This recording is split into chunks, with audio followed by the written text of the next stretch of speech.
Vladimir Klitschko says that he finds it creepy that Tyson Fury keeps talking about this sauna battle that they had many years ago when Tyson Fury visited the Klitschko training camp.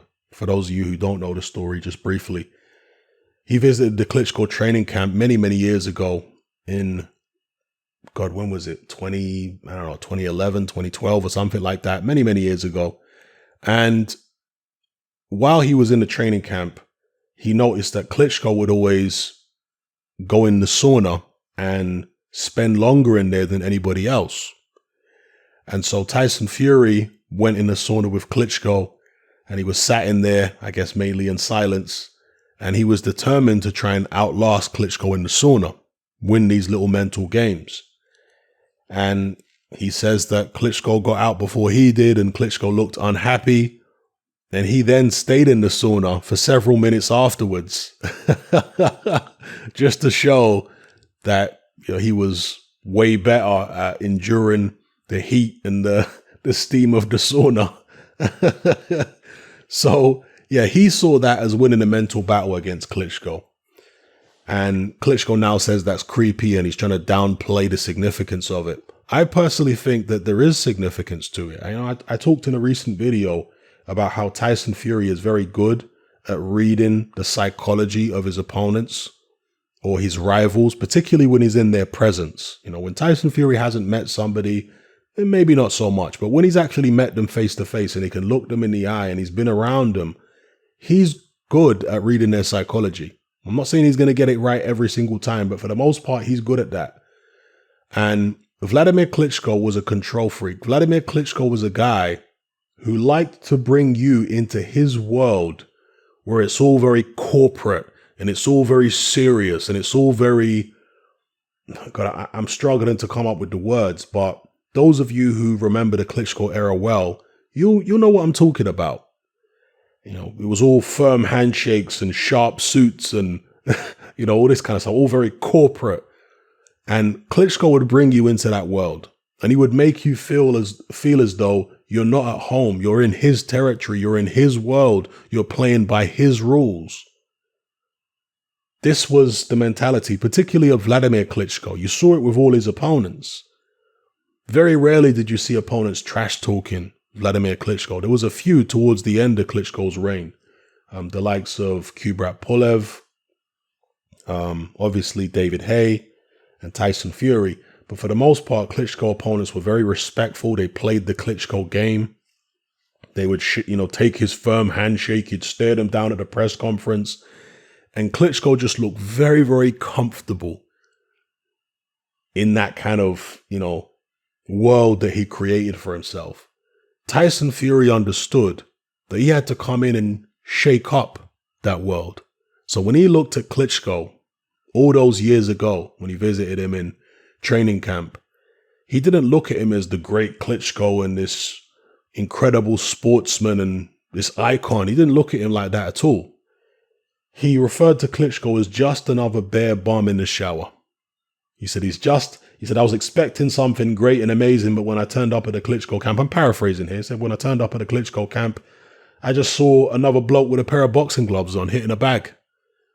Nothing special at all, wasn't impressed at all. And he said this, I think, when he was British champion, Tyson Fury. Long before he ever won a world title, obviously, because he, fought Klitschko for the world title. So I think he understood Klitschko's psychology early on, and he understood that he had to plant a seed of doubt in his mind early on. And while what Tyson Fury said might sound petty, I think that Tyson Fury understood that on some level, Vladimir Klitschko is a petty man. These little games, psychological games that Klitschko plays are very important to him to give him self-confidence. I remember in the run-up to the Anthony Joshua fight, and he did this in several fights actually, Klitschko, but in the run-up to the Anthony Joshua fight, there were several occasions where Klitschko actually appeared to be significantly taller than Joshua. And I'm telling you now, Klitschko was putting what they call lifts in his shoes. So these are like some pads that you could slide inside your shoes that make you taller, a couple inches taller. And I think that's what Klitschko was doing. He was putting these pads in his shoes to make himself taller in front of Anthony Joshua, hoping to intimidate him. Now, boxers have been doing stuff like this for years and years and years, putting stuff in their shoes to, when they face off with their opponent, so they're looking down at their opponent and stuff like that. I mean, Sonny Liston used to put towels underneath his boxing robe, because back in the days, most fighters would wear robes when they came to the ring. A lot of them still do now. But back in the days, it was like everybody was wearing robes. They'd wear these robes to the ring, and Sonny Liston would put towels underneath the robe to make himself look even bigger than he actually was. So these kind of psychological tactics have been going on forever in boxing. And Klitschko liked to use these things. And we all know about the shenanigans Klitschko used to play behind the scenes. He used to, or his team would make sure in some instances that the opponent had gloves that didn't fit well or were uncomfortable. And that is absolutely critical when it comes to trying to win a fight, is having gloves that are actually comfortable, that your hands can fit in and you can make a good fist, because it can seriously impact on your, punching power and all that kind of stuff if you don't have gloves that fit correctly. Yeah. So Klitschko would always, would try and do that. Illegal tactics in the ring, excess holding, leaning down on the opponents, the referees and the judges, often helping Klitschko out, particularly the referees, spongy canvases, which the opponents were not used to, but Klitschko would always train on. All this kind of stuff that Klitschko would do, all kind of different shenanigans. Also, something Kubrat Pulev complained about is where Klitschko, according to him, was only tested after the fight, drug tested, whereas Kubrat Pulev was tested countless times before their fight. So again, these are all psychological tricks that Klitschko would play on the opponent to try and unsettle them and to try and gain an upper hand, as well as the stuff at press conferences, the firm handshakes and drawing them into his corporate Klitschko world. Yeah. Again, on some level, Klitschko's a petty man. Tyson Fury understood this, and so he thought, you know what?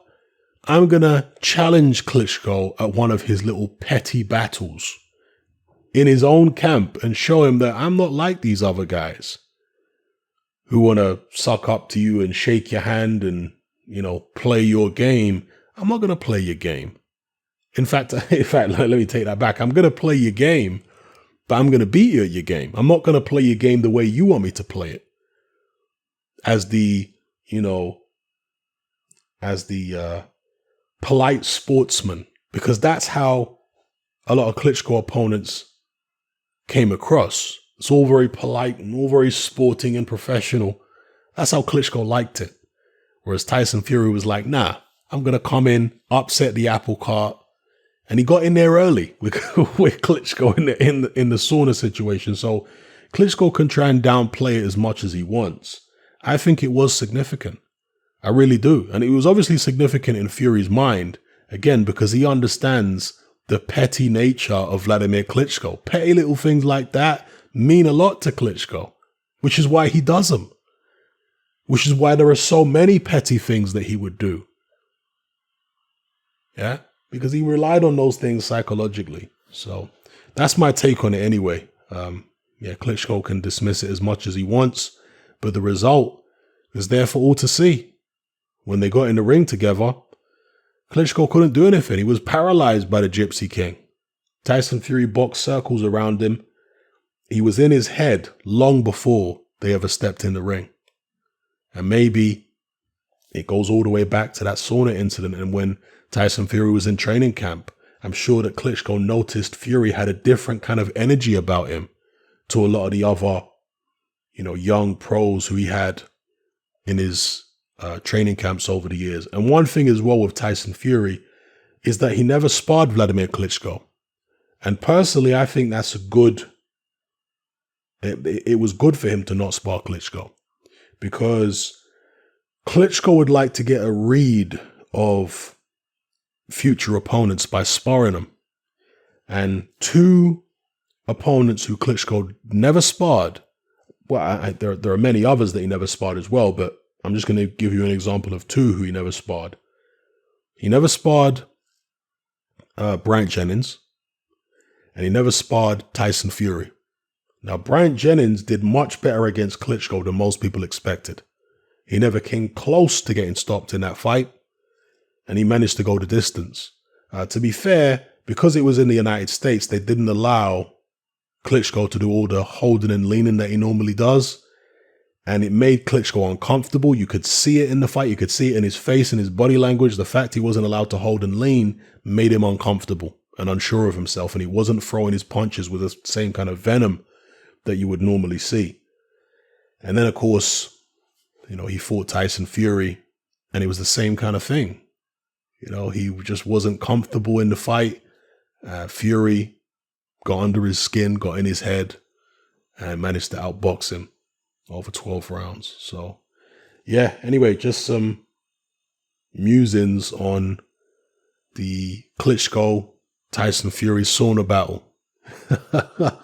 And Tyson Fury's ability to read the psychology of his rivals and his opponents. And he has a good ability to do that. So, yeah, let me know what you guys think in the comment section below. It's Ham and I'm out. Join me on Patreon.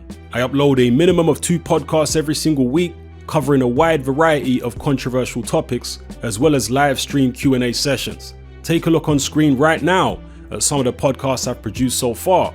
For just $3 a month, the equivalent of about £2 a month, you get access to all my new podcasts and my entire back catalogue of past podcasts, including my popular Confessions of a Nightclub Bouncer series.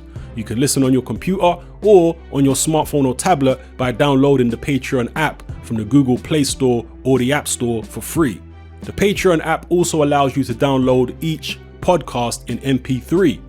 For less than the price of a cup of coffee, you get access to dozens of hours of exclusive content. It's easy to sign up, there's no contract, and you can cancel at any time. So come and join our community of free and critical thinkers by signing up with me here on Patreon today.